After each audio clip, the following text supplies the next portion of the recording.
Ya, Shalom. Jumpa lagi dengan saya, Pendeta Eduardo Andi Silalahi. Pada episode sebelumnya, saya menyampaikan tentang hukum mengajar. Baru satu poin yang saya sampaikan di sana, yaitu huruf T atau teacher atau guru. Ya, saya sudah menyampaikan di sana bahwa menjadi seorang guru itu adalah satu profesi, iya, tapi juga satu vokasi. Bahwa menjadi guru adalah satu panggilan yang mulia yang berasal dari Tuhan. Bagaimana menjadi seorang guru? Maka dia harus terus menjadi seorang pembelajar. Seorang pengajar haruslah menjadi seorang pembelajar. Jadi pada bagian yang kedua ini, saya menyampaikan hukum tentang pendidikan.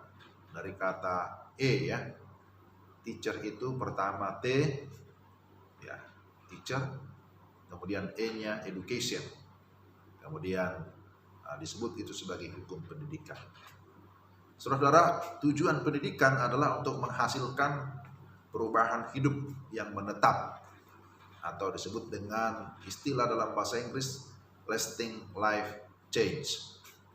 Jadi pendidikan dilaksanakan adalah supaya ada transformasi, ada pembaruan, atau ada perubahan.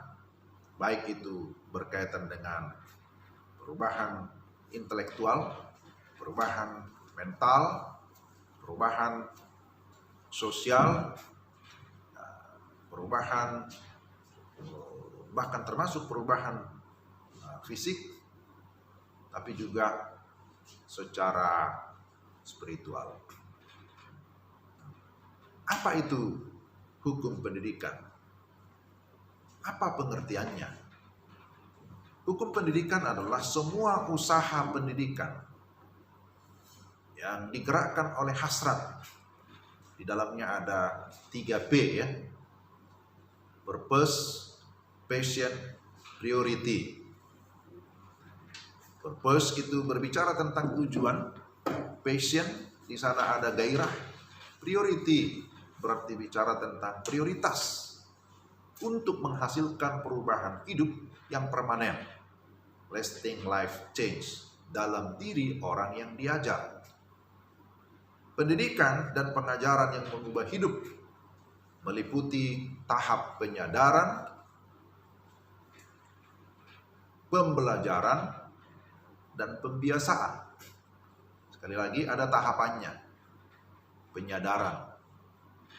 Seorang pengajar, dia harus menyadari bahwa proses pembelajaran itu penting. Tapi bukan hanya prosesnya, pembelajaran itu pun sangat penting. Dan kemudian ada pembiasaan. Ujian mengajar yang utama bukanlah apa yang Anda lakukan atau seberapa baik Anda melakukannya, tetapi apa dan seberapa baik yang dilakukan orang yang diajar. Bukankah tadi tujuannya adalah supaya ada perubahan? Jadi kita melihat bahwa ukurannya bukanlah bergantung kepada saya, bergantung kepada si pengajar, sekalipun itu juga sangat penting. Bahwa pengajar itu sendiri sudah harus terlebih dahulu menjadi pribadi yang diubahkan, itu sudah pasti. Bahkan itu saya katakan sesuatu yang mutlak, ya. Tetapi apa dan seberapa baik yang dilakukan oleh orang yang diajar, di sanalah kita menilai ada proses perubahan atau tidak. Jadi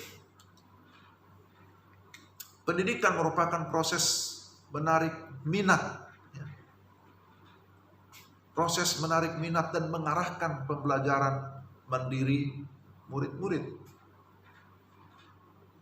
Kita berharap supaya murid-murid yang kita ajar pada akhirnya memiliki kesadaran betapa pentingnya belajar, dan akhirnya mereka menjadi pribadi yang mandiri.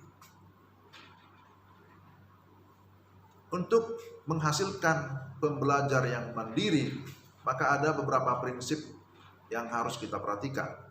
Pertama, ajarilah mereka cara berpikir. Kemudian, ajarilah mereka cara belajar. Lalu yang ketiga, ajarilah mereka cara bertindak. Cara berpikir, cara belajar, dan cara bertindak. Jika Anda hendak mengajar orang untuk berpikir, belajar, dan bertindak, maka bantulah mereka menguasai keterampilan dasar. Apa itu? Bagaimana membaca, bagaimana menulis, bagaimana mendengar, bagaimana berbicara. Nah, inilah yang disebut sebagai hukum pendidikan. Nah, saudara, sebenarnya apa yang saya sampaikan ini adalah merupakan buah pikiran dari Dr. Howard Hendricks. Jadi saudara juga bisa mendalami atau membaca lebih lengkap di dalam bukunya, Mengajar Mengubah Hidup. Saya tidak panjang lebar untuk kali ini. Sampai di sini dulu, dan kita ketemu lagi di dalam episode yang selanjutnya di lain kesempatan.